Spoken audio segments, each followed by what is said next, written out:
Gloire à Dieu.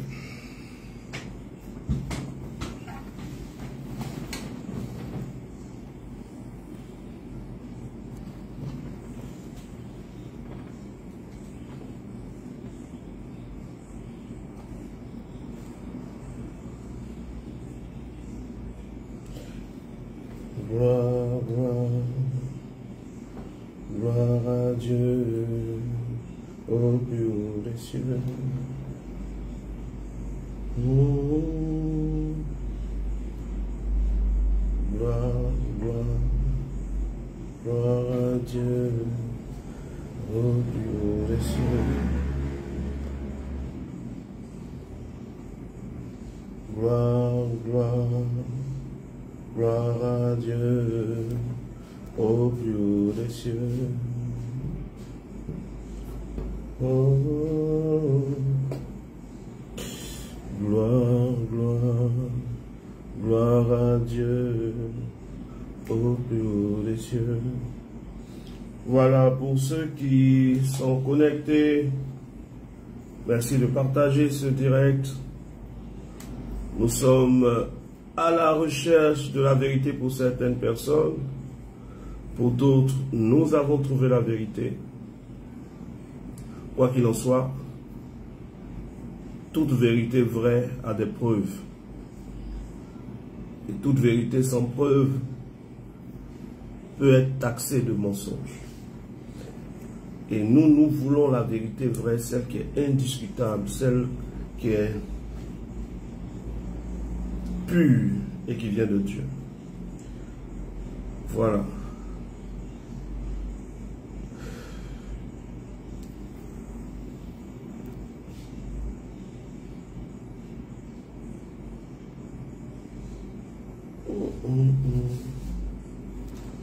Partageons rapidement pour commencer ce soir.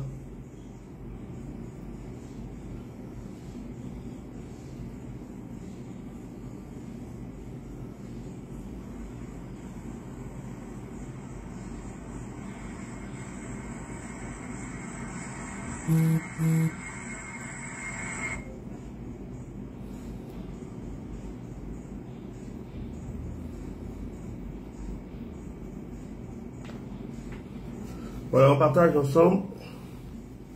Nous allons toucher un point décisif. Nous allons toucher un point décisif de cette fin de saison. Un point incontournable. Parce qu'en réalité, beaucoup de gens font du bruit. Beaucoup de gens viennent sur ma page. Et ils s'agitent dans le vide. Pendant que la vérité ne cherche pas d'amis. Voilà. La vérité ne cherche pas d'amitié. La vérité est la vérité. Et quand la vérité sort, elle ne plaît pas à tout le monde. Donc je comprends très bien ces personnes qui viennent deux fois sur ma page. Les personnes qui viennent insulter. Vous qui venez sur ma page pour m'insulter là, vous n'avez rien fait même. Notre Seigneur Jésus lui-même a été traité de Belzébul. Ils ont traité Jésus d'un homme de mauvaise vie. Ils ont traité Jésus de prince des ténèbres. Ils ont traité Jésus de tous les noms. Donc, c'est pas nouveau quoi. C'est pas nouveau. En réalité, chacun parle selon ce qui est en lui. Quand ton intérieur est rempli de la pureté, ça se voit dans ta manière de parler. Comme vous êtes rempli des plus vilains esprits de la terre, c'est pour ça que vous passez votre temps à insulter. Sinon les gens, même qui ne sont pas d'accord avec ce que je dis, qui cherchent Dieu, prennent le temps au moins d'écouter. Ceux qui ne sont pas d'accord avec ce que je dis, prennent le temps de vérifier. Ça montre la différence entre ceux qui cherchent la vérité et ceux qui ont peur de la vérité. Parce que celui qui a peur de la vérité n'a pas envie d'entendre quelque chose d'autre que ce que lui-même dit. Celui qui cherche la vérité est sage parce qu'il analyse tout ce qu'il entend. Donc sur ma page, il y a des gens sages qui ne sont pas d'accord forcément avec ce que je dis, mais qui prennent le temps d'écouter et qui vérifient. Sur ma page, il y a donc des brebis du Seigneur, à la recherche de la vérité du Seigneur. Et puis il y a les boucs. C'est-à-dire des personnes qui, avec leur mauvaise odeur, se promènent de page en page pour libérer la mauvaise odeur. Sinon, depuis que j'annonce le message que Dieu m'a confié d'annoncer, je n'ai pas insulté Jésus. Je n'ai pas insulté le Saint-Esprit. Je n'ai pas insulté une communauté. Je n'ai pas cité le nom d'un pasteur puis insulté. Je prêche simplement la parole telle que révélée par Jésus, le vrai Jésus, parce que beaucoup prêchent un message qui est faux et qui est en train de polluer et qui a pollué le monde où nous nous trouvons. Et donc, pourquoi s'énerver? Vous vous promenez dans les rues, vous vous promenez dans les quartiers en train de chercher à évangéliser des païens, des gens qui eux-mêmes ne croient pas en Dieu, des gens qui disent Dieu n'existe pas. Vous êtes en train d'intercéder. Oh Seigneur agis, oh Seigneur agis, touche le cœur des païens, touche le cœur des païens. On aime les païens, on veut les sauver. Vous passez votre temps à prier pour sauver les païens, à prêcher dans les rues. Mais quand vous trouvez quelqu'un qui confesse que Jésus est Seigneur, mais qui ne dit pas la même chose que vous, vous êtes fâché, vous l'insultez. Donc les païens, vous allez chercher là, c'est sur le mensonge, vous partez les chercher. Prenez le temps, si vous êtes vraiment né de Dieu, ayez le courage d'affronter la vérité que je prêche. Plusieurs ont écrit sur ma page, oh cet homme-là, le jour où je le croise, je vais lui prouver qu'il est dans le faux. Plein ont pris rendez-vous, seulement 2 ou 3 sont venus, et les 2 ou 3 sont venus, sont partis à la honte. Je ne cherche pas à humilier quelqu'un, je suis à la recherche de la vérité et je l'ai trouvée. Donc arrêtez de vous promener pour évangéliser les gens si vous n'êtes même pas capable de répondre à quelqu'un qui confesse que Jésus-Christ est Seigneur, quelqu'un qui confesse que Jésus-Christ est Dieu, quelqu'un qui dit aux gens de se repentir. Qu'est-ce que je prêche de mauvais? Parce que simplement je dis que Jésus n'est pas le Père. Et c'est la vérité, Jésus n'est pas le Père. Jésus n'est jamais le Père. Jésus a été engendré. Jésus a été emmené à l'existence par son Père. Voilà pourquoi Jésus l'appelle le Père. Donc vous êtes fâchés pour rien. Il y a des gens même qui viennent sur ma page pour dire, homme de Dieu, tu n'as rien compris. Vous savez depuis combien d'années moi je prêche Jésus? J'ai commencé à prêcher Jésus en 1998. Au temps même où Kakou Sévérin, au temps où on parlait de Kakou Sévérin, moi j'organisais veillée à Kakou Sévérin. Vous êtes des comédiens, vous qui êtes sur ma page en train de faire du bruit. Vous savez d'où je viens. Vous savez d'où je viens, ce qui est traversé avec Dieu jusqu'à arriver là où je suis en train de vous dire que Jésus n'est pas le Père. Quand on parlait de Kakou Sévérin en Côte d'Ivoire, Kakou Sévérin, moi j'organisais veiller à Kakou Sévérin. Et les traces sont là. Donc, quand vous entendez quelqu'un qui vient s'asseoir comme ça et puis il commence à parler là, freinez un peu.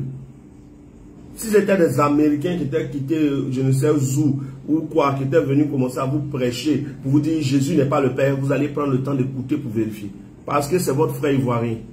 Parce qu'on est assis ensemble ici. Parce que vous savez qu'on est ensemble ivoirien. Et que comme vous ne respectez pas ce que Dieu vous donne là, hein, toujours, Jésus le disait, aucun prophète n'est honoré dans sa propre patrie.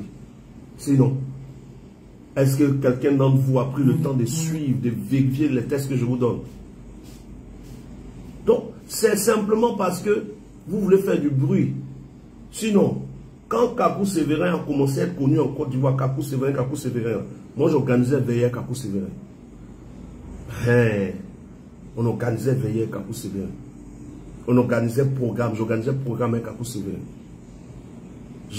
Depuis ce temps, jusqu'à en 2023, ça fait plus de 20 ans que je suis en communion avec le Père. Le message que je prêche aujourd'hui, ce n'est pas un message que j'ai aujourd'hui, c'est un message que j'ai depuis très longtemps. Mais je ne voulais pas le prêcher parce que pour moi, ce n'était pas important. Pour moi, même si Jésus n'est pas le Père, ça ne fait rien. On peut laisser les gens l'essentiel, il faut qu'ils croient pour être sauvés. Jusqu'à ce que le Père me dise, il y a un grand danger si tu ne prêches pas ce message. Il faut que les gens entendent, parce que la vérité doit être la vérité, mais à 100% et non à 70%. Voilà pourquoi j'ai commencé à prêcher ce message publiquement. Sinon, tout mon parcours avec Dieu, je l'ai fait en croyant que le Père est le Père. et que le Fils est le Fils. Mais à un moment de ton parcours du ministère, tu rentres dans le moule. Je me suis dit, ça ne gêne pas. Donc, pourquoi ne pas prêcher que Jésus aussi est le Créateur? Il est en même temps le Père, Jésus est le Fils, Jésus est le Saint-Esprit. Ça, là, nous tous on prêchait ça. Pas parce que j'étais d'accord, mais parce que je me suis dit, ça ne gêne pas. Jusqu'à ce que Dieu me fasse des reproches. Donc, qui es-tu toi pour venir me dire, non, ce que tu prêches là, arrête de prêcher. Il faut te calmer. J'ai ma page Facebook. Si tu peux être sur ce direct, c'est que tu as ton Facebook.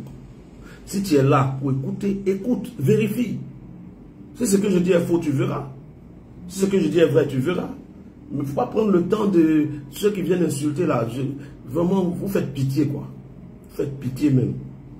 Quand Jésus-Christ est arrivé sur terre, qu'il a commencé à prêcher, les gens l'ont traité de tous les noms. Pourtant, c'est lui qui avait la vérité. La vérité ne se trouve pas forcément dans le nombre.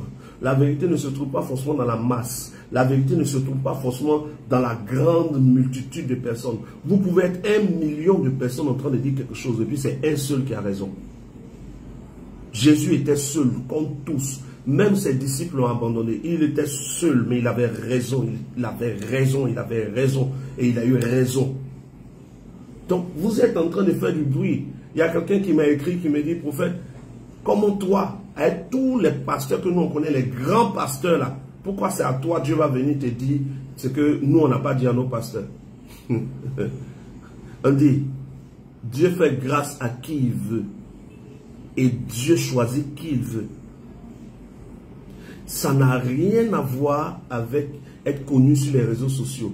Les pasteurs, même que de fois vous appelez grands pasteurs, au dernier jour, vous allez vous rendre compte s'ils étaient grands. Vous jugez à l'apparence, pendant que dans le vrai message, Dieu juge en fonction du cœur, des motivations et des actions que vous ne voyez pas. Vous voyez des gens bien habillés, en train de faire du marketing sur Facebook pour avoir beaucoup de vues et avoir une page bien suivie. Moi, je ne fais pas du marketing. Moi, j'annonce ce qui est vrai. Et ce que je dis, je le dis devant tout le monde. Allez vérifier les tests. Le salut est personnel. Ne suivez pas des communautés sans vérifier ce qu'on vous dit. Tout ce qu'on vous dit là, vous êtes obligé de le vérifier. Pourquoi? Parce que Dieu a permis que vous ayez la Bible. Et si vous ne comprenez pas la Bible, nous on est là, on prêche chaque jour. Moi je suis là, j'enseigne tout le temps. Mon numéro n'est pas caché. Tu as une question, tu la poses, je vais te répondre en détail. Toi-même tu as lu la réponse. Quand tu as fini de lire la réponse, tu vas comprendre que je ne raconte pas n'importe quoi. Et donc, pour ceux qui viennent d'arriver, il est bon de partager ce direct. Je rappelle ceci. Nous sommes en 2023 et bientôt 2024. 2024 est une année qui va être une année qui met fin à un monde et qui introduit un nouveau monde. 2024 est une année qui met fin à un monde et qui introduit un nouveau monde. 2024 est une année qui met fin à un monde et qui introduit un nouveau monde. En 2024, il y aura la fin d'un royaume et le début d'un royaume. Mais c'est la fin de tout un monde pour le début d'un nouveau monde. Et donc, les puissances qui ont régné jusqu'à 2023, finir 2023, vont toutes perdre leur autorité pour passer sous un autre règne, qui est un règne qui est le règne des autorités, des principautés, des esprits méchants, sous une autre puissance ou une autre forme. Sous une autre puissance ou une autre forme. Et normalement, demain à partir de 20h30, je serai en direct pour parler du nouveau monde qui arrive. Frères et sœurs, le nouveau monde qui arrive, c'est un monde qui est difficile dans le monde spirituel. Est un monde qui est difficile dans le monde spirituel pour ceux qui n'ont pas toute la vérité. Et voilà pourquoi depuis plus de 3 mois, j'annonce ce message. Beaucoup de gens me disent, mais pourquoi tu es toujours en train d'insister, Jésus n'est pas le Père, Jésus n'est pas le Père. Vous ne comprenez peut-être pas, mais en 2024, certains d'entre vous comprendront. Et donc, demain, je donnerai l'explication, je parlerai du nouveau monde demain. Quand je dis que 2023 est la fin d'un règne et la fin d'un monde, et 2024 est le début d'un règne et le début d'un monde, qu'est-ce que je suis en train de dire, qu'est-ce que Dieu m'a révélé sur l'année qui arrive. Pour ceux qui ne me connaissent pas, je fais partie des rares hommes de Dieu qui ont annoncé le Covid. Je fais partie des rares hommes de Dieu qui ont annoncé le chaos à partir de 2020. Je fais partie des rares hommes de Dieu qui ont annoncé les élections telles que ça allait se passer en Côte d'Ivoire, ainsi de suite. Mais nous ne faisons pas du bruit. Parce que mon équipe n'est pas une équipe qui prend du temps pour chercher à communiquer trop sur ce que Dieu fait par moi. Voilà. Donc, il y a des choses que vous ne saurez jamais, bien que ça ait existé. Et je m'apprête à partir de demain à donner ce qui va arriver dans l'année 2024. Je précise que ce que je vais dire pour 2024 n'a rien à voir avec la politique. Il y a des prophètes qui sont politiciens, eux, quand ils parlent, c'est de la mort de celui-là, lui-là va mourir, lui-là va être... Non, non. Je parle de prophétie dans le règne de Dieu. Voilà. Et donc, ça sera à partir de demain, à partir de 20h30. Ce soir, le thème c'est « Le mensonge a trop duré ». Jésus, notre Seigneur et Sauveur, Jésus, notre Seigneur et Sauveur, n'était pas un comédien. J'aimerais demander à quelqu'un ici, quelqu'un qui suit ce direct, qu'est-ce qu'un comédien pour toi? Qui d'entre vous peut me donner la définition d'un comédien ou d'un acteur? Et je vais essayer de répondre moi-même. Quand on dit qu'un comédien, quand on parle d'un comédien, quand on parle d'un acteur, c'est quelqu'un qui fait semblant. Quelqu'un qui joue un rôle. Quelqu'un qui se fait passer pour quelqu'un qui n'est pas. Et dans l'évangile que vous avez reçu pour plusieurs d'entre vous, on vous fait croire que Jésus est le meilleur acteur et le meilleur comédien du monde. Et Emmanuel Noël Kwame qui dit un comédien ou un acteur, c'est quelqu'un qui joue un rôle. Oui. On vous fait croire que notre Seigneur Jésus, notre Sauveur Jésus, le Christ, est un comédien. Parce qu'on vous dit par exemple que Jésus est le Père et Jésus est le Fils et Jésus est le Saint-Esprit, mais apparemment Jésus même ne le savait pas. Et quand vous demandez aux personnes où est-ce que Jésus a dit qu'il est le Saint-Esprit, on vous dit c'est par révélation qu'on comprend ça. Quand vous demandez à ces personnes, si Jésus est le Père, pourquoi Jésus priait-il le Père? On vous dit, il est le Père, il se parlait à lui-même. Donc Jésus, Jésus lui-même, il sait qu'il est le Père, mais il se parle à lui-même pour faire semblant. C'est-à-dire que Jésus est le plus grand des acteurs de Nollywood, de Bollywood et de Hollywood, selon le faux évangile qu'on est en train de prêcher dans ce monde aujourd'hui. Un Jésus comédien qui pleure. Jésus priait à Gethsémane. Et la Bible dit qu'à Gethsémane, Jésus priait, Père, que cette coupe s'éloigne de moi. Toutefois, non pas ma volonté, mais ta volonté. Père, et pendant qu'il priait à Gethsémane, je parle du vrai Jésus, pendant que le vrai Jésus priait à Gethsémane, sa sueur est devenue comme des gouttes de sang, tellement il priait. Et il priait et il pleurait. Mais on nous dit, il se priait lui-même et il pleurait devant lui-même. Et il pleure devant lui-même jusqu'à ce que sa sueur devienne des gouttes de sang. Comment vous pouvez être méchant pour mentir sur Jésus comme ça? Toutes les questions qu'on a posées à Jésus, vous dites qu'il a menti. Quand vous prenez le livre de Matthieu chapitre 16, Matthieu chapitre 16 à partir du verset 13, Jésus pose la question à ses disciples. Que disent les gens que moi, Jésus, je suis? Jésus même a posé la question. Et Jésus dit, qu'est-ce que les gens disent que je suis? Et voici que les disciples vont répondre. Il y a des gens qui disent que tu es le prophète. Il y a des gens qui disent que tu es père.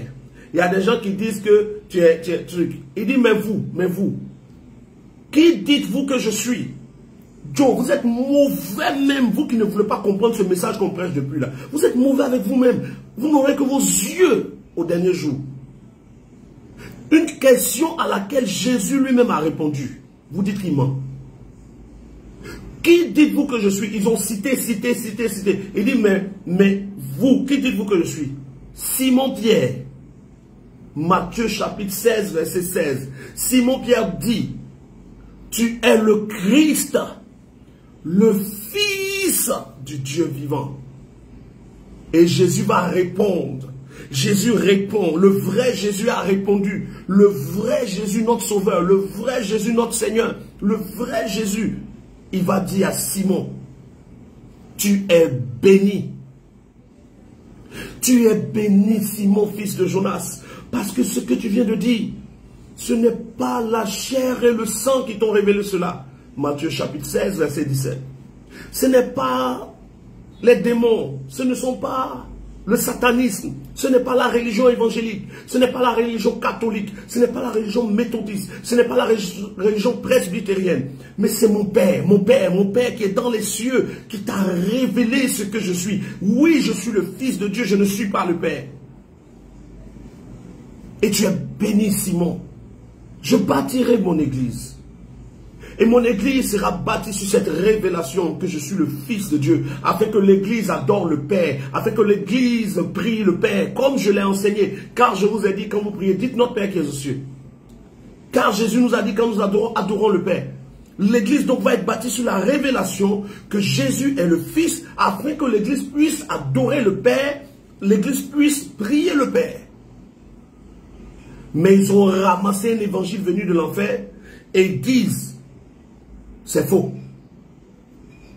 Jésus a menti. Jésus lui-même dit de sa bouche qu'il est le Fils de Dieu et que c'est le Père qui a révélé cela à Simon. Mais vous continuez de dire Jésus est le Père. Mais si Jésus est le Père, donc le jour où il a dit à Simon, ce n'est pas la chair et le sang qui t'ont révélé cela. Donc, en fait, Jésus mentait. Vous faites de Jésus un menteur. Vous avez fait de Jésus un comédien. Vous avez fait de Jésus un acteur. Vous avez fait de Jésus un moins que rien au point où aujourd'hui le monde a rejeté le Sauveur. Parce que le monde un peu intelligent, ceux qui sont un peu intelligents mais qui réfléchissent un peu, ont compris que si Jésus dit qu'il est le Fils, c'est qu'il est un Père. Et vous avez fait passer le vrai, le Sauveur.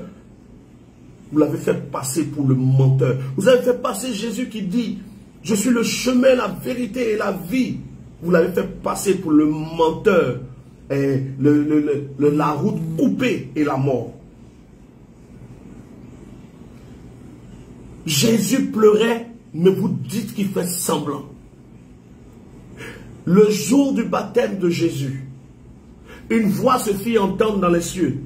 Cette voix dit ceci, celui-ci est mon fils bien-aimé, en qui j'ai mis toute mon affection. En qui j'ai mis toute mon affection. Adjectif possessif. Mon affection. Vous dites non. C'est Jésus lui-même qui a parlé le jour-là pendant qu'il était arrêté à côté de l'eau. Comment vous êtes là même? Quand vous regardez le livre des Actes des Apôtres, Actes chapitre 1. Dans le livre des Actes des Apôtres, Actes le chapitre 1. Les apôtres vont poser une question à Jésus. Actes chapitre 1, verset 6. Alors les apôtres réunis lui demandèrent, Seigneur, est-ce en ce temps que tu rétabliras le royaume d'Israël? Actes chapitre 1, verset 6. Au verset 7, Jésus leur répondit, ce n'est pas à vous de connaître les temps ou les moments que le Père, il ne dit pas que j'ai, que le Père a fixé de sa propre autorité. Jésus parle à sa résurrection. Il était ressuscité dans Actes chapitre 1 et il dit, le Père a fixé selon sa propre autorité les jours. Mais lui, il est qui alors? Si lui dit le Père, il n'est pas le Père. Dans Matthieu, il le dit bien. Dans Marc, il le dit. Dans Luc, il le dit. Dans Jean chapitre 20, verset 17, quand Jésus est ressuscité, on voulait le toucher, il dit, ne me touchez pas. Car je ne suis pas encore allé vers mon Père, votre Père, vers mon Dieu, votre Dieu. Mais on dit, il m'enterre.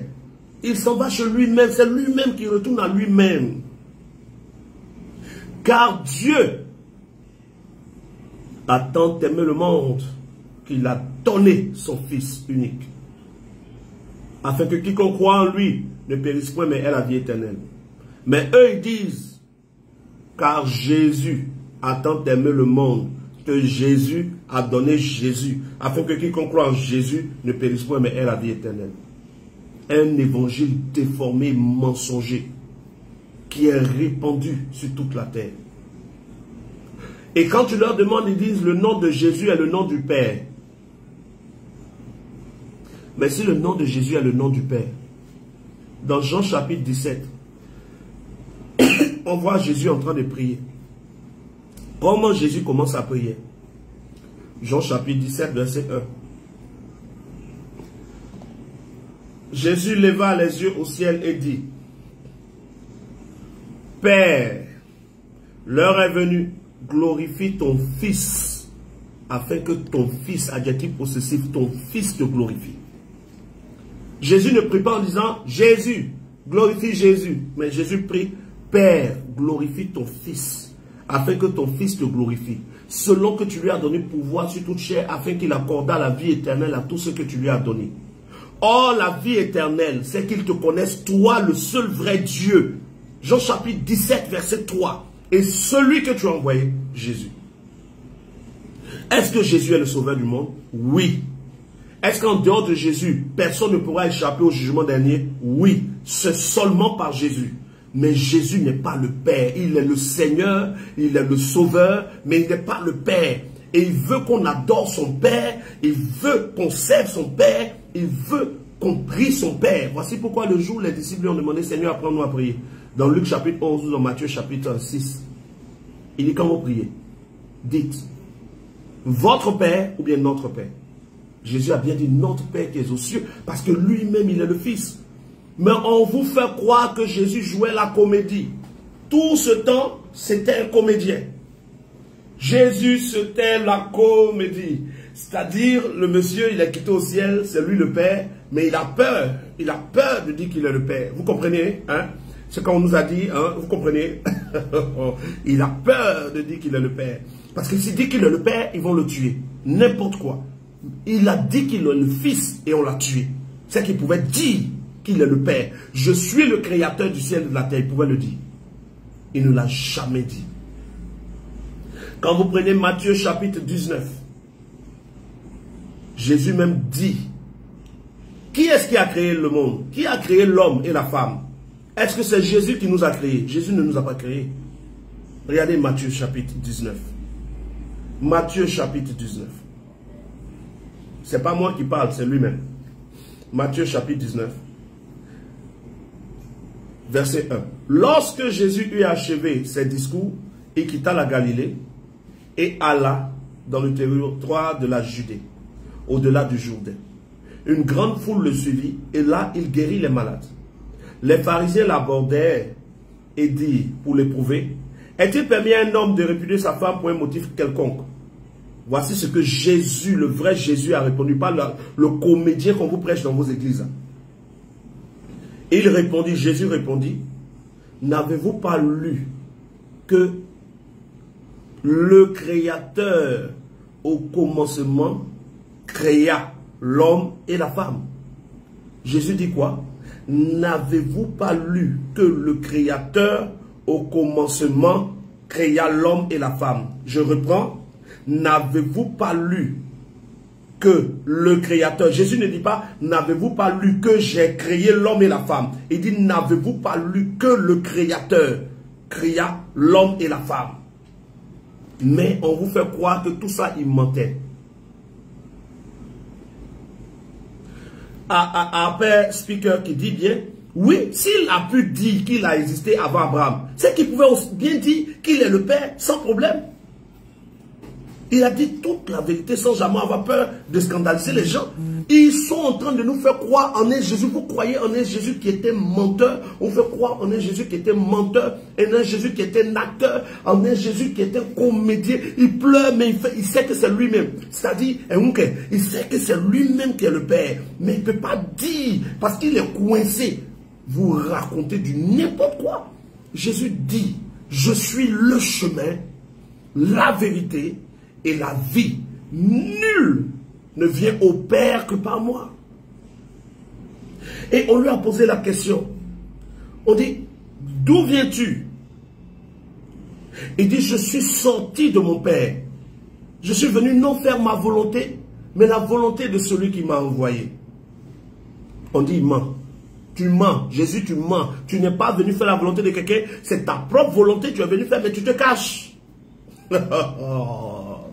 Et voici le monde entier en train de suivre un Jésus menteur. Les pasteurs même qui vous prêchent ça, est-ce qu'eux-mêmes ils réfléchissent à ce qu'ils prêchent? Est-ce qu'eux-mêmes ils analysent ce qu'ils prêchent? Regardons dans le livre d'Hébreux. Hébreux. Nous vérifions dans le livre de Hébreux chapitre 5.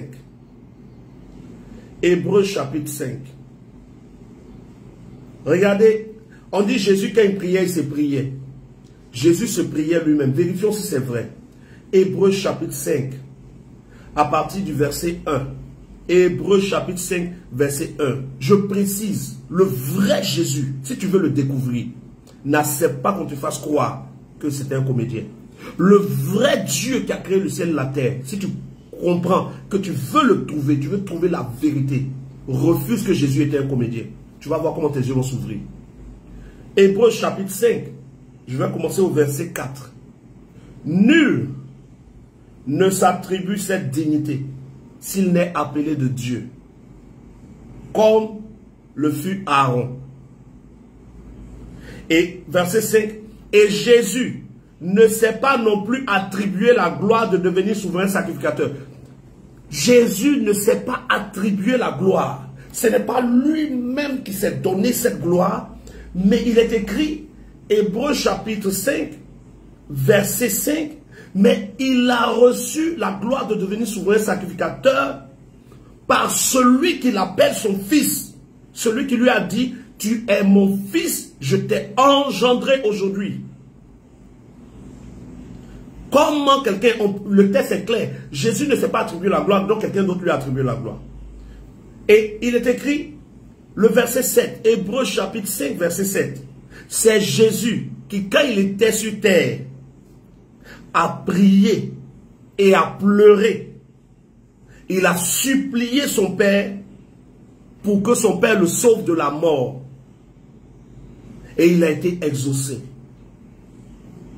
Comprenez-vous?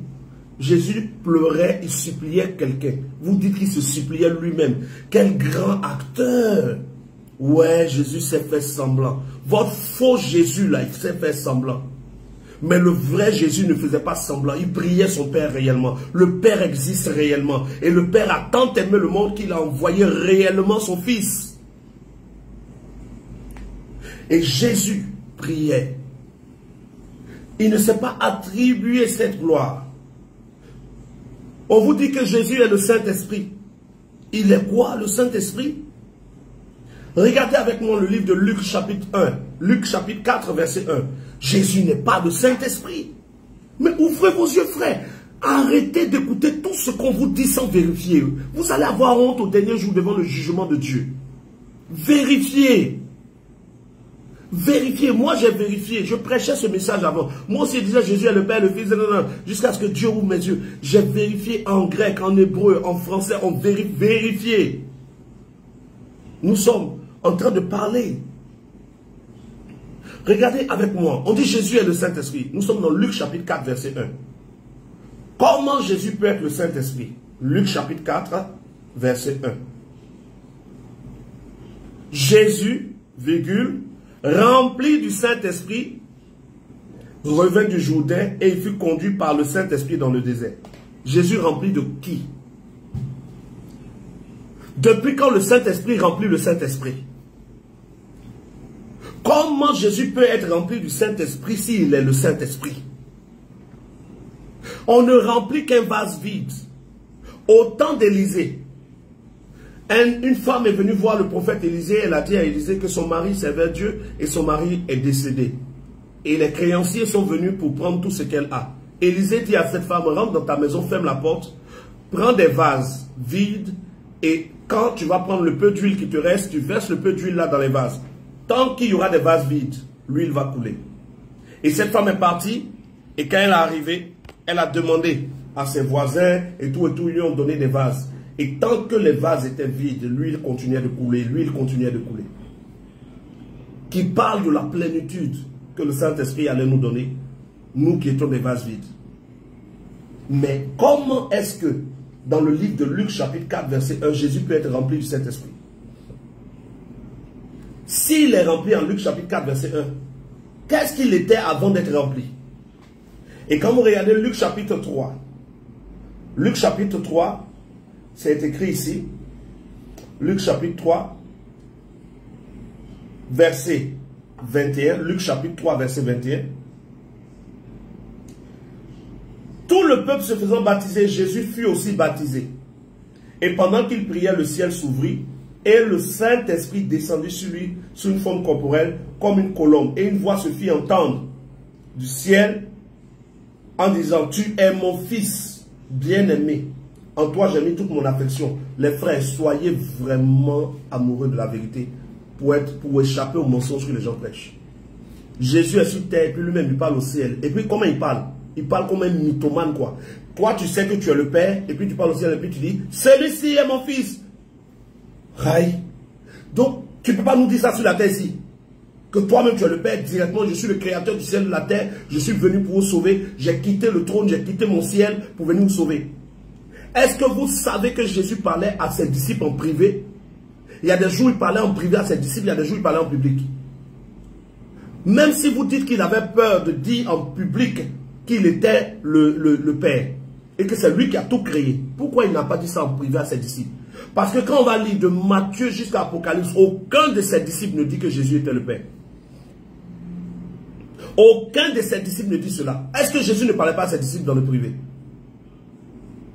À la montagne de la transfiguration, qui était avec lui là-bas? Il y avait Pierre, il y avait Jacques, il y avait Jean. Excusez-moi. Il y avait Pierre, il y avait Jacques, il y avait Jean. Ils étaient avec lui à la montagne de la transfiguration. Quand tu lis 1 Pierre, 2 Pierre, Pierre ne dit jamais que Jésus est le Père. Jean ne dit pas que Jésus est le Père. Dans 1 Jean, 2 Jean, 1 Jean, 2 Jean, 3 Jean, Jean ne dit pas que Jésus est le Père. Jacques, dans son évangile, ne dit pas que Jésus est le Père. Pourtant, c'est eux qui étaient en privé avec lui. Mais vous mentez sur Jésus, vous mentez sur la vérité, vous déformez le message pour que beaucoup se perdent et que beaucoup deviennent idolâtres. Au lieu d'adorer le Père, au lieu de servir le Père, au lieu de prier le Père, les gens ont été détournés sur le Fils. Pendant que le Fils dit de prier le Père. Quand vous priez, dites notre Père. Quand vous adorez, adorez le Père. Mais vous avez voulu faire croire que Jésus est le Père pour qu'on puisse adorer Marie. D'autres prennent ça pour adorer Marie. D'autres prennent ça pour faire leur fétiche, ainsi de suite. Jésus avait peur de dire qu'il est le Père. Sinon, on allait le tuer. Mais pourtant, c'est pour ça qu'il était venu. Il était venu accomplir tout ce qui avait été annoncé de lui. Et ce qui avait été annoncé de lui, la mort faisait partie. Donc, il avait peur de quelle mort? Quand tu es bien mouillé, tu as peur de quelle eau? Celui qui est déjà mouillé n'a plus peur de l'eau. Jésus avait peur de qui? Quelqu'un qui marche, il est devant Pilate. Pilate dit à Jésus, ne sais-tu pas que j'ai le pouvoir de te tuer? Jésus le regarde et puis il sourit. Il dit, tu n'aurais sur moi aucun pouvoir. Regardons ensemble dans le livre de Jean. Regardons dans le livre de Jean.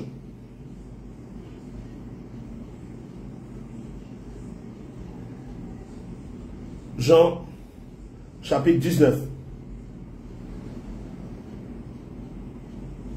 Nous allons vérifier. Jean, chapitre 19, verset 10. Jean chapitre 19, verset 10. Pilate dit à Jésus, est-ce à moi que tu ne parles pas? Ne sais-tu pas que j'ai le pouvoir de te crucifier et que j'ai le pouvoir de te relâcher? Jésus lui répondit, tu n'aurais sur moi aucun pouvoir s'il ne t'avait été donné de mon Père qui est en haut. Ah! Là encore, il mentait. Donc il n'y a personne en haut, c'est lui-même en haut, mais il ne peut pas dire. On est sur le point de le tuer, il ment. Mais si Jésus a menti comme ça, comment Jésus peut être au ciel pendant qu'il est écrit, les menteurs n'iront pas au ciel? Il est écrit, les menteurs n'iront pas au ciel. Mais on vous fait croire que Jésus n'a fait que mentir. Mais quand vous allez dire, mais Jésus a menti, on dit non, il n'a pas menti. Il ne voulait pas dire. Mais les menteurs là, c'est ce qui est vrai qu'ils ne veulent pas dire. Quand on dit que quelqu'un a menti, c'est qu'il ne voulait pas dire la vérité. Et il ne voulait pas dire. Je vous montre un autre passage. Jean chapitre 18. Jean chapitre 18. Oh.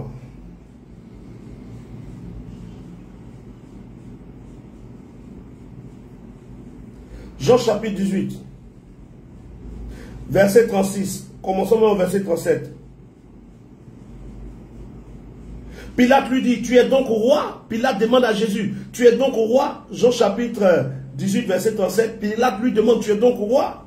Jésus répond, tu le dis, je suis roi. Je suis né et je suis venu dans le monde pour rendre témoignage à la vérité.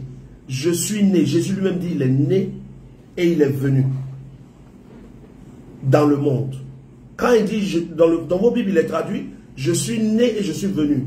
Dans la version avec les mots grecs, il est traduit, j'ai été engendré et envoyé dans le monde. Donc Jésus même confesse qu'il a été engendré avant de venir dans le monde. J'ai été engendré et envoyé dans le monde. Qui l'a engendré? C'est celui qui a engendré Jésus là, que Jésus appelle son Père, qui est le seul Dieu, créateur du ciel et de la terre. Quand vous prenez Colossiens chapitre 1, le mensonge a trop duré. Colossiens chapitre 1, verset 15. Il est écrit ceci. Jésus est l'image du Dieu invisible, mais il est le premier-né de toute la création. Ne vous laissez pas tromper. Quand on dit que Jésus est le premier-né de toute la création, ça veut dire, avant que Dieu ne crée toute chose, il a créé Jésus en premier. On n'a pas dit que Jésus est le premier-né de Marie. Parce qu'il y a des gens, quand ils lisent ça, ils disent non, quand on dit premier-né de toute la création, on veut dire qu'il est né de Marie. Non, Marie n'est pas née avant la création. Si Jésus est le premier-né de Marie, et que c'est ce qui est écrit par toute la création, c'est que Marie est née avant toute la création. Jésus est le premier-né de toute la création. Comment Jésus peut être le Saint-Esprit et il est rempli du Saint-Esprit? Il est né. Il était le Fils de Dieu dans les cieux. Il est devenu homme sur terre. Et en tant qu'homme, il a été rempli du Saint-Esprit parce qu'il n'était pas le Saint-Esprit. Regardons Actes chapitre 10, verset 38. Et je vais donner l'occasion à ceux qui ont des questions à poser. Actes chapitre 10, verset 38. Comment Jésus peut être le Saint-Esprit? Pendant qu'on a un texte clair ici en Actes chapitre 10, verset 38. Actes chapitre 10, verset 38. C'est la prédication de l'apôtre Pierre. Apôtre Pierre qui mangeait avec Jésus. Apôtre Pierre qui était dans les enseignements privés avec Jésus qui dit ça. L'apôtre Pierre dit ceci. Vous savez comment Dieu a oint du Saint-Esprit et de puissance qui? Ils ont oint qui? Jésus de Nazareth. Le mot grec traduit par oint, c'est verser sur quelqu'un. Et celui qui verse est différent de celui qui reçoit. Dieu a oint Jésus du Saint-Esprit. Jésus de Nazareth qui allait de lieu en lieu, faisant du bien et guérissant tous ceux qui étaient sous l'empire du diable, car Dieu était avec lui. Actes chapitre 10, verset 38. On dit Dieu était avec lui. Ou on dit car il était le Dieu créateur. Non. Jésus est le Fils de Dieu. Et il n'est pas le Père. Quelle est l'implication du fait que Jésus soit le Fils de Dieu? Pourquoi j'insiste sur le fait que Jésus est le Fils de Dieu? Parce que c'est la vérité. Pourquoi est-ce que je donne cette vérité? Parce que toute vérité est utile pour quelque chose. À quoi sert donc de savoir cela? Premièrement, il faut que vous compreniez que la vie spirituelle est divisée en deux grands groupes. Ta vie spirituelle a deux niveaux différents. Le premier niveau de ta vie spirituelle, c'est ta vie spirituelle pour ton salut. Le deuxième niveau de ta vie spirituelle, c'est ta vie spirituelle pour la gloire de Dieu. Donc, l'apôtre Paul dit, quoi que vous fassiez en parole ou en œuvre, faites tout pour la gloire de Dieu. Ça, c'est le deuxième niveau de notre vie spirituelle. Le premier niveau de notre vie spirituelle, c'est soyez réconciliés avec Dieu. Donc, tout enfant de Dieu, toute créature de Dieu, être humain, a deux niveaux à atteindre. Le premier niveau, être réconcilié avec Dieu. Le deuxième niveau, glorifier Dieu. Soyez réconciliés avec Dieu est le premier niveau. Quoi que vous fassiez, faites tout pour la gloire de Dieu, c'est le deuxième niveau. Au premier niveau, soyez réconciliés avec Dieu. Tu as besoin de connaître Jésus, de croire en Jésus. Tu as besoin d'obéir au message de Jésus. Tu as besoin de devenir disciple de Jésus pour être réconcilié avec Dieu. Quand tu as cru au message de Jésus, tu as obéi au message de Jésus, tu es devenu disciple de Jésus et que tu nais de nouveau selon Jean chapitre 1, verset 12, tu as fini la première partie qui est la réconciliation avec Dieu.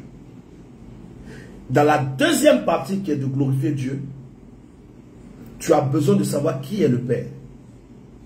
Tu as besoin de savoir comment marcher avec le Père.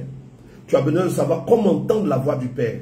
Tu as besoin de savoir ta mission, ton onction, ton appel.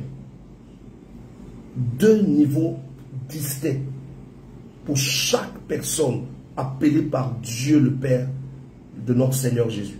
Au premier niveau, soyez réconciliés avec Dieu. Au deuxième niveau, soyez et glorifiez ou faites toute la gloire de Dieu.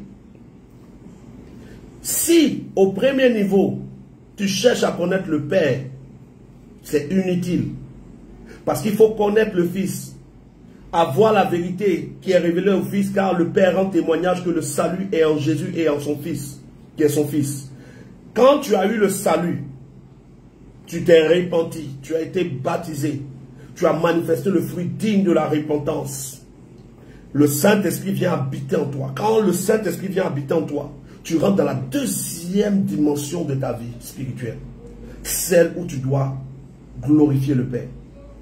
Et dans la deuxième dimension de ta vie spirituelle, si tu continues, si tu crois que Jésus est le Père, il est le Fils et le Saint-Esprit, tu échoues dans ta deuxième dimension. Tu vas traverser des choses que tu ne dois pas traverser. Tu vas vivre des choses que tu ne dois pas vivre. Tu vas échouer dans des choses que tu ne dois pas échouer. Tu vas perdre des combats spirituels en face d'adversaires que tu n'as jamais connus, devant lesquels tu ne devais pas perdre. Il y a deux dimensions. De même que on ne peut pas avoir le salut sans connaître Jésus et obéir à ce qu'il a dit. De même, on ne peut pas vivre le ciel sur la terre sans savoir que Jésus n'est pas le Père. Sans savoir qui est le Père de notre Seigneur Jésus. Donc, beaucoup ont eu le message du début. Et ils ont cru en Jésus. Comme nous tous, on s'est repentis, on a été baptisés. Mais maintenant que nous sommes dans la deuxième phase, si tu n'as pas compris, tu ne fouilles pas pour comprendre que Jésus n'est pas le Père, tu ne pourras pas atteindre ta destinée. Marcher par le Saint-Esprit est la deuxième phase. Croire au Fils est la première phase. Nous avons cru au Fils de Dieu. Maintenant, il nous est demandé de marcher par l'Esprit de Dieu. Et marcher par l'Esprit de Dieu, c'est marcher par notre Père qui est dans les cieux. Et là, sur la marche avec le Saint-Esprit, comment marcher avec le Saint-Esprit. Je vais prendre des questions, selon vos questions, je vais orienter les réponses. Parce que quand j'explique et je développe, les questions viennent après et je suis obligé de réexpliquer les choses. Voilà, donc on ouvre la session des questions.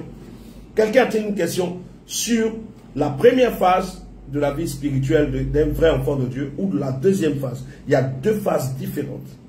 Si tu as cru au message du Fils et que tu es rentré dans la première phase et que tu as reçu le Saint-Esprit, que tu continues de croire que Jésus est le Père, tu vas tourner en rond.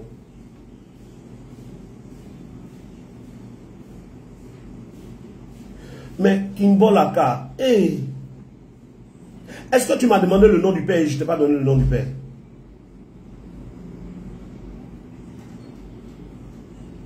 Faut dire tu veux fuir. Et Yuri, il ne faut pas taguer. Il faut taguer ceux qui cherchent la vérité. Kimbo Laka, c'est un peureux. Il n'est pas à la recherche de la vérité. Parce que quelqu'un qui est à la recherche de la vérité ne dit pas qu'il ne faut pas me taguer.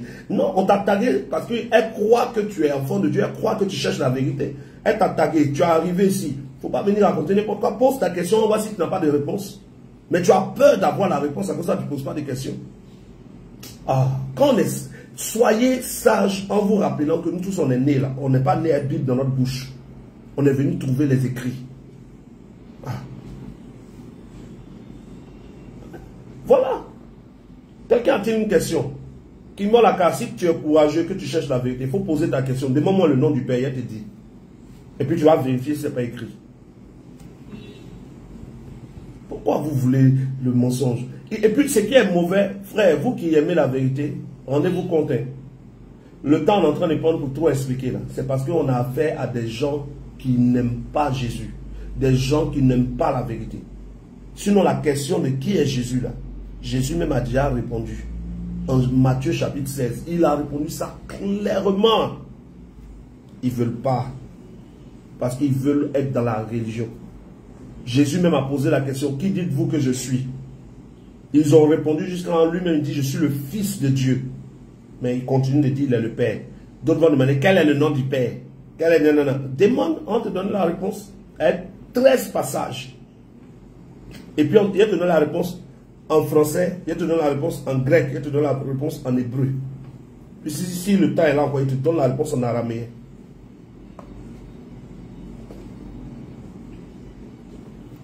Oui, nous sommes au point des questions. Ouais. Vous savez que là où il y a la lumière, il y a des mouches. Hein. Quand il y a la lumière quelque part, beaucoup de lumière, il y a les mouches, il y a les insectes, tout ça. Voilà. Donc, si vous voyez quelqu'un qui vient insulter, laissez, c'est les mouches qui traînent sur les directs. Là. Si vous voyez quelqu'un qui vient faire du bruit, c'est les insectes là. Laissez-les. Les êtres qui ont reçu quand même de Dieu quelque chose, là, quand ils viennent, posent des questions, ils vérifient et puis ils parlent. Ils ne font pas du bruit, ils n'insultent pas. Ouais.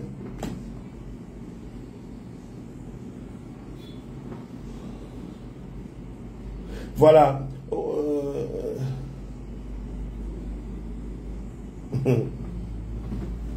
Voilà donc, frère, s'il n'y a pas de questions, sachez que ce dimanche-là, je serai en direct pendant le culte, je parlerai du combat spirituel contre les principautés et les esprits méchants. Et pendant le direct, là, je développerai sur quels sont les moyens que Dieu, le Père de notre Seigneur Jésus, nous donne pour avoir la victoire sur les mauvais esprits. Excusez-moi, normalement demain, je serai en direct et je parlerai de 2024. Le thème de mon direct de demain, ça sera 2024. La fin des mondes et le début des mondes. Le thème de mon direct, ça sera 2024. La fin des mondes et le début des mondes. Voilà. Ça sera demain à partir de 20h30. Maintenant, ce soir, nous sommes en train de parler de... la vérité. Béné la poupée, bonsoir prophète. Jean-Yves Maï a-t-il respecté son rendez-vous? Non, il n'est pas venu. Il n'a même pas répondu. Il a disparu. Voilà un autre qui s'appelle Jean-Yves Maï qui passe son temps. Quand je publie quelque chose net, il saute dessus. Et je lui dis, mais au lieu de sauter sur ce que je dis tout le temps, prends le temps de vérifier. Non, je ne vérifie pas. Moi, je veux te rencontrer pour te prouver tant. Il dit, ok, cet après-midi, je suis un peu libre, il faut passer. Il dit oui, que lui-même, il a un gré. Je l'attends, je lui écris, silence radio. Et c'est comme ça du monde. Ne vous laissez pas influencer, vous qui êtes venus là, sur la page. Ne regardez pas les injures là. Satan a ses enfants qui traînent, mais ceux qui cherchent la vérité sont prudents et vous vérifiez. Prenez le temps de vérifier vous-même. Ne regardez pas, non, oui, telle personne, j'ai vu telle personne a dit ceci. Non. Ceux qui font du bruit en bas comme s'ils connaissent, ils écrivent plein de passages là. Ils ne sont pas capables de justifier leur passage. Voilà. Donc, pour vous qui voulez marcher par le Saint-Esprit, premièrement, pour marcher par le Saint-Esprit, il faut être rempli du Saint-Esprit. Voilà pourquoi dans Luc chapitre 3, Jésus a été rempli du Saint-Esprit en Luc chapitre 3. Et en Luc chapitre 4, Jésus a été conduit par le Saint-Esprit. Parce que celui qui n'est pas rempli du Saint-Esprit ne peut pas être conduit par le Saint-Esprit. Voilà. Donc, sachez que Jésus a été rempli du Saint-Esprit et il a été conduit par le Saint-Esprit. Et tous ceux qui veulent marcher par le Saint-Esprit, vous devez commencer par être rempli du Saint-Esprit. Ensuite, quand vous êtes rempli du Saint-Esprit, vous allez pouvoir marcher par le Saint-Esprit. Qu'est-ce que c'est que marcher par le Saint-Esprit? Marcher par le Saint-Esprit, c'est marcher avec une connexion d'intimité avec le Dieu, avec Dieu le Père. Marcher par le Saint-Esprit, c'est marcher avec une connexion d'intimité avec Dieu le Père. Et voici ce qui est écrit quand on parle de marcher par le Saint-Esprit. Nous sommes dans le livre de 1 Corinthiens. 1 Corinthiens, chapitre 2. 1 Corinthiens, chapitre 2. Nous sommes à partir du verset 7. 1 Corinthiens, chapitre 2, à partir du verset 7. Nous prêchons la sagesse de Dieu, qui était mystérieuse et qui était cachée, que Dieu, avant les siècles, avait destinée pour notre gloire. Sagesse qu'aucun des chefs de ce monde n'a connue. Car s'ils avaient connu cette sagesse, ils n'auraient pas crucifié le Seigneur de gloire. Mais comme il est écrit, ce sont des choses que l'œil n'a point vues, que l'oreille n'a point entendues, et qui ne sont point montées au cœur de l'homme, des choses que Dieu a préparées pour ceux qui l'aiment. 1 Corinthiens chapitre 2 verset 10.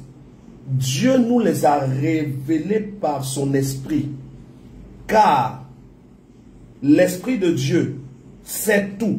Dans vos Bibles, il est écrit l'esprit de Dieu sonde tout. Non, dans la bonne version, il est écrit car l'esprit de Dieu sait tout. Et il connaît ses profondeurs. C'est comme si on dit qu'il connaît lui-même ses propres profondeurs. Lequel des hommes, en effet, connaît les choses de l'homme, si ce n'est l'esprit de l'homme qui est en lui? De même, personne ne connaît les choses de Dieu, si ce n'est l'esprit de Dieu. 1 Corinthiens chapitre 2 verset 12.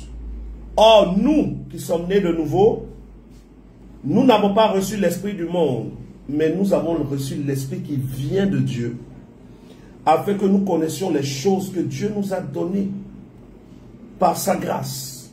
Donc, la présence du Saint-Esprit en quelqu'un lui permet de savoir ce que Dieu lui donne, de savoir ce que Dieu pense, de savoir ce que Dieu veut, de savoir ce que Dieu aime, de savoir ce que Dieu n'aime pas, de savoir ce que Dieu lui reproche, de savoir ce que Dieu ne lui reproche pas. Marcher par le Saint-Esprit, c'est marcher dans une communion. C'est marcher, Abdoulaye Karamoko, tu me laisses aller à DDR. La DDR même, là, je leur ai envoyé une demande. On avait un rendez-vous, 4 rendez-vous, ils ne sont pas venus. Jusqu'à aujourd'hui, on leur envoie un message, ils ne répondent pas. Donc, dites-leur, hein, je les salue. Marcher par le Saint-Esprit, c'est être dans une communion intime avec celui qui nous a créés. Car Dieu, notre Père, était en communion avec Adam et Ève. Dieu, notre Père, était en communion avec Adam et Ève, les premiers hommes à l'image de Dieu. Dieu, notre Père, était en communion avec Adam et Ève. Et la communion s'est brisée parce que Adam et Ève n'ont pas fait ce qu'ils disaient. Et Dieu veut nous réconcilier avec lui parce qu'à cause d'Adam et Ève, nous sommes nés hors du jardin d'Éden, qui était un lieu de communion. Donc nous sommes nés hors de l'atmosphère divine. Et donc, étant né hors de l'atmosphère divine, Dieu a décidé de nous réconcilier avec lui, de nous ramener dans sa présence. De nous ramener dans sa présence. Et en nous ramenant dans sa présence, il veut qu'on redevienne intime avec lui. Il veut qu'on redevienne intime avec lui. Donnez-moi juste... Donnez-moi juste le temps, je dois brancher mon appareil. Si je ne branche pas, j'ai oublié de charger. Il veut qu'on devienne intime avec lui. Voilà. Et donc, le salut que Jésus est venu nous apporter, c'est pour nous réconcilier, non avec Jésus, mais il est venu nous réconcilier avec Dieu. Vous pouvez vérifier dans 2 Corinthiens chapitre 5, verset 19. Dieu habitait en Jésus-Christ, réconciliant le monde avec lui-même. Dieu habitait en Jésus-Christ, réconciliant le monde avec lui-même. Voilà, donnez-moi une minute, je vais prendre mon chargeur, je reviens. Dieu habitait en Jésus-Christ, réconciliant le monde avec lui-même.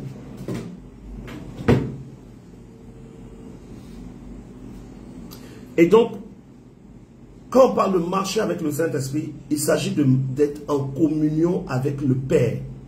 Voilà pourquoi Jésus dit, nul ne vient au Père. Le but de Jésus, c'est de nous reconnecter au Père pour qu'il y ait une intimité entre le Père et nous. Voilà. Donc,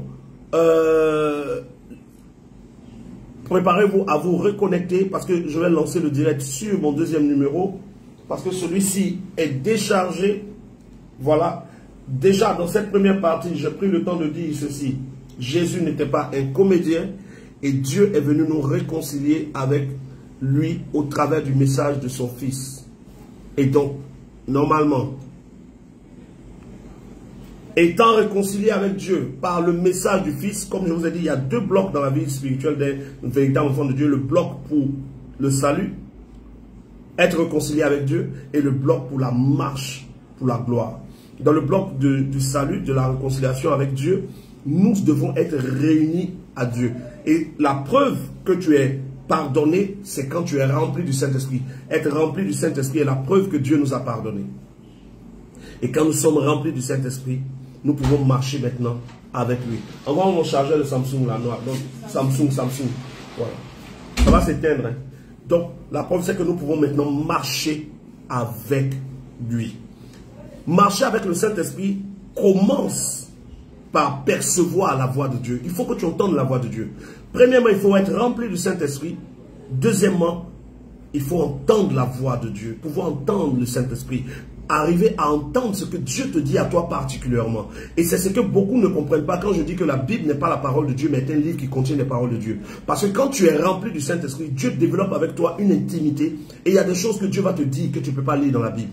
Et c'est la voix de Dieu qui est la vraie voix de Dieu. La parole de Dieu sort de la bouche du Saint-Esprit pour chacun de nous individuellement ou pour nous collectivement lorsque nous nous réunissons dans sa présence ou dans un temple. Donnez-moi juste une minute.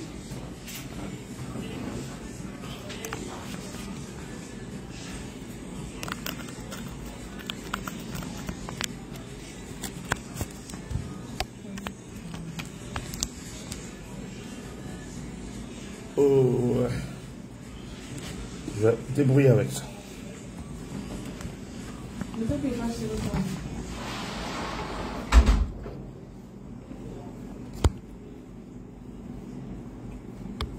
Voilà, donnez-moi une minute. Il faut que je règle ça.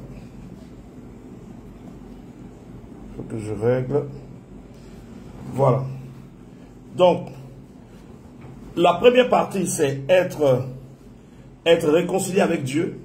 Et être réconcilié avec Dieu tient lieu de, comme je vous l'ai dit, de croire en son Fils, de recevoir le message de son Fils. Et quand on reçoit le message de Jésus, on croit à ce message, on se répand, on est baptisé, on va recevoir le Saint-Esprit. Quand nous recevons le Saint-Esprit, nous venons de commencer l'étape 0 de notre marche. Parce que les 2 parties d'une vie spirituelle, c'est réconcilier avec Dieu, qui est la première partie. La deuxième partie, c'est glorifier, vivre dans la gloire avec Dieu. Pour vivre dans la gloire avec Dieu, cela commence par la plénitude du Saint-Esprit. Le Saint-Esprit ne te remplit pas dans le vide. Il te remplit pour te transformer. Quand le Saint-Esprit te remplit, il te donne, la première chose qu'il te donne, c'est le fruit de l'Esprit, qu'on appelle le caractère de Dieu. Le fruit de l'Esprit qui est le caractère de Dieu. Les dons spirituels qui sont les capacités des fils de Dieu dans les cieux.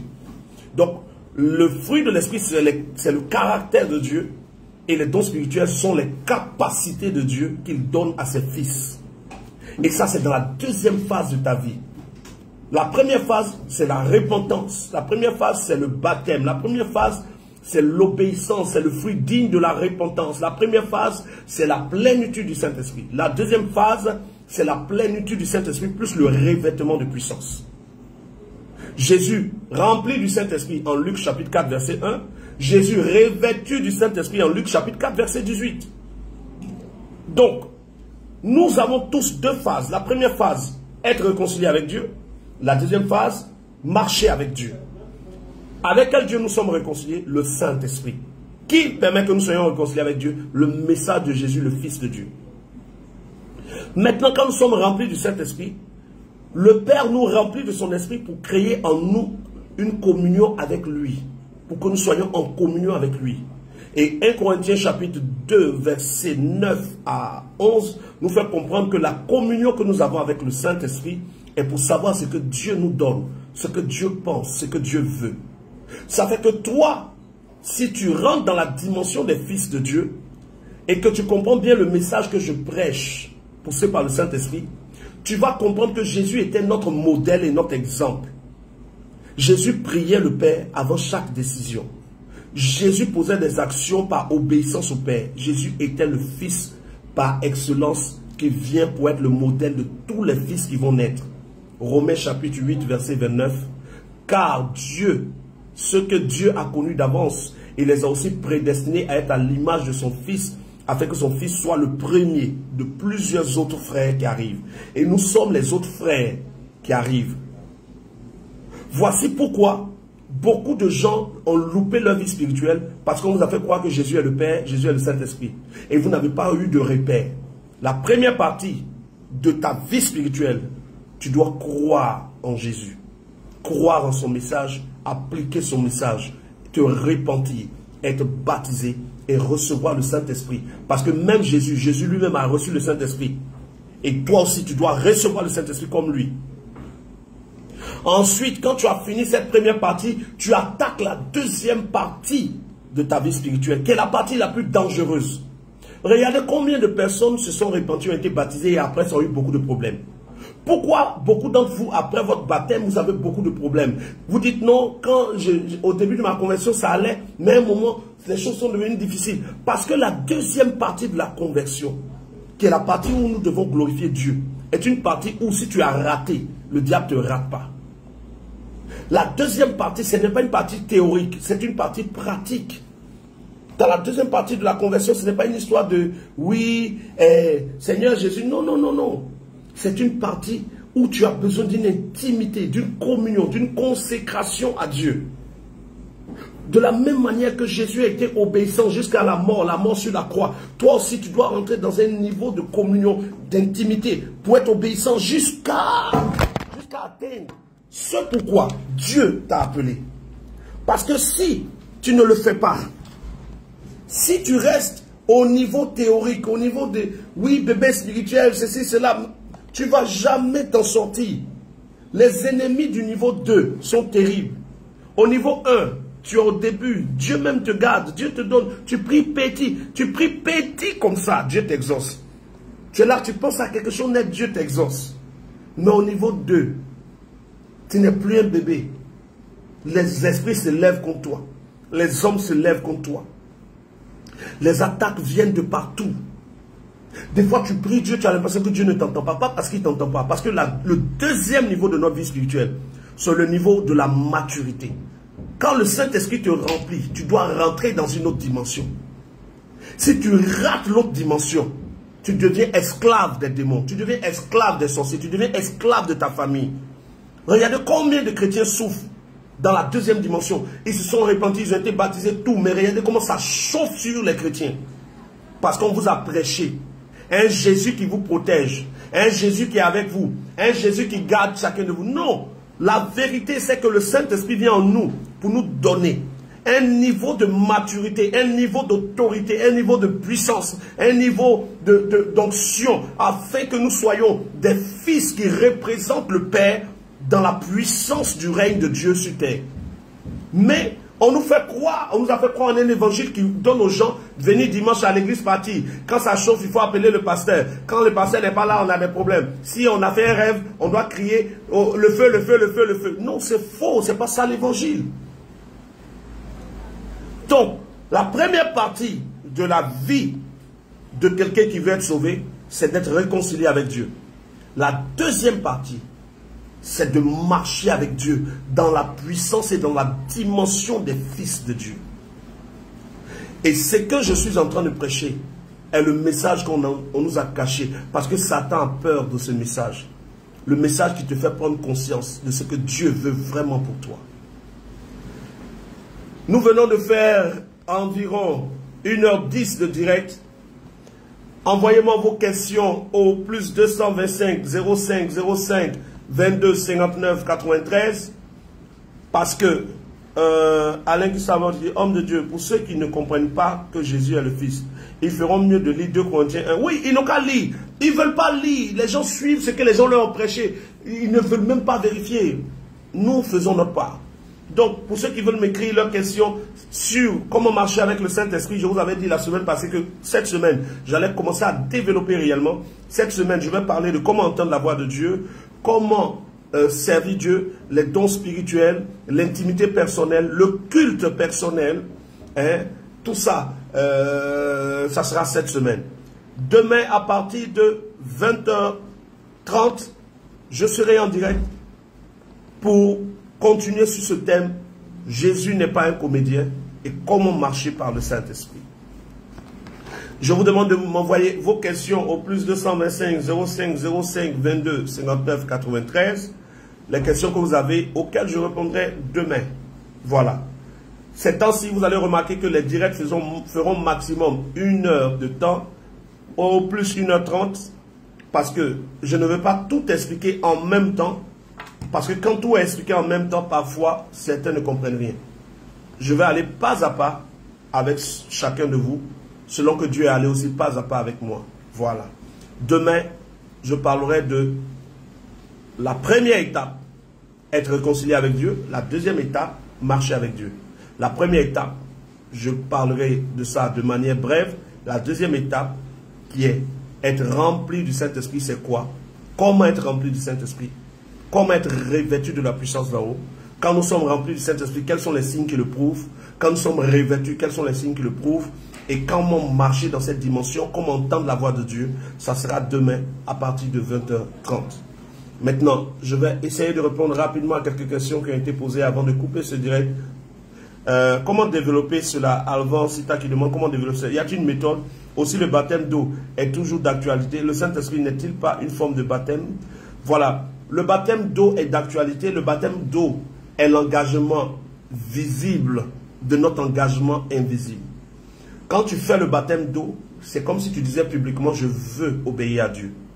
Et le baptême du Saint-Esprit est la confirmation que Dieu t'a accepté comme son fils. Donc, baptisé d'eau et confirmé par Dieu. Le baptême du Saint-Esprit est la confirmation du baptême d'eau. Mais s'il arrivait que dans les circonstances où tu te trouves, tu n'arrives pas à faire un baptême d'eau et que ton cœur est sincère, tu peux même être baptisé du Saint-Esprit avant d'être baptisé d'eau. Voilà. Tu peux vérifier dans le livre des Actes des Apôtres chapitre 10, il y a un homme, Corneille, qui n'était pas un juif, mais qui a été rempli du Saint-Esprit avant d'être baptisé d'eau. Voilà. Je prends une dernière question s'il y en a. Voilà. D'accord. Rendez-vous demain. On fera comme ça. Demain 20h30. N'attendez pas une notification, frère. Facebook restreint les pages des gens qui parlent de ce genre de sujet. Et beaucoup se cachent pour signaler mes directs parce qu'ils veulent empêcher que ce message passe. Donc demain, quand il est 20h30 pile, tu te connectes sur la page seulement, tu vas voir que à 00, je vais lancer. Voilà, à 20h30 pile, je parlerai de la marche avec le Saint-Esprit. Quelqu'un pourrait-il me dire en message à quelle partie de ta marche tu es? Tu es encore au stade de la réconciliation avec Dieu ou tu es au stade de la marche avec le Saint-Esprit? Le stade de la réconciliation avec Dieu prend en compte la repentance, le baptême, l'obéissance pour recevoir le Saint-Esprit. Actes chapitre 15, verset 8, Dieu donne le Saint-Esprit comme un témoignage au cœur ou aux actes. La deuxième partie, tu es rempli du Saint-Esprit, tu as une grande soif de vérité pour avancer et marcher avec Dieu. Donc, pour toutes vos questions, plus 225 05 05 22 59 93. Les questions que vous m'enverrez au plus 225 05 05 22 59 93 seront les questions que je toucherai pendant le direct de demain. Et à la fin du direct de demain, je parlerai de 2024 en peut-être 4 minutes. Voilà. Je salue Natacha Marchais et tous ceux, Alvin Sita, chacun de vous qui est dans le groupe disciples vrais ou fils révélés. Hein? Arpin Speaker dit, j'ai tapé poteau au niveau 2. Quelqu'un d'autre peut me dire à quel niveau tu es? Tu es au niveau 1 ou 2? Parce que si tu me dis que tu es au niveau 1, c'est que tu n'as pas encore reçu le Saint-Esprit ou tu ne sens pas dans ta vie encore que tu es rempli du Saint-Esprit. Mais si tu as déjà expérimenté la plénitude du Saint-Esprit, tu dois être au niveau 2. Et au niveau 2, si tu crois que Jésus est le Père, tu ne vas jamais évoluer, te dire la vérité. Tous ceux que vous voyez qui sont en train de faire des miracles, des prodiges, qui sont en train d'évoluer dans leur vie, là, en disant que Jésus est le Père, en bas, là, un jour vous saurez. Sinon, le vrai message que Jésus est venu laisser, c'est qu'il est le Fils du Père. Quand tu comprends qui est le Père, ta vie change d'une autre manière. Ton niveau 2 change. Tu vas voir. Demain, on va parler du niveau 2. Tu es à quel niveau? Grâce Déa Yapo dit, je suis au niveau 2, mais ce n'est pas facile d'être papa. Ah, vous voyez, le niveau 2, normalement, devait être simple. Mais comme le message a été déformé, normalement, c'est le niveau 2 qui est le plus puissant.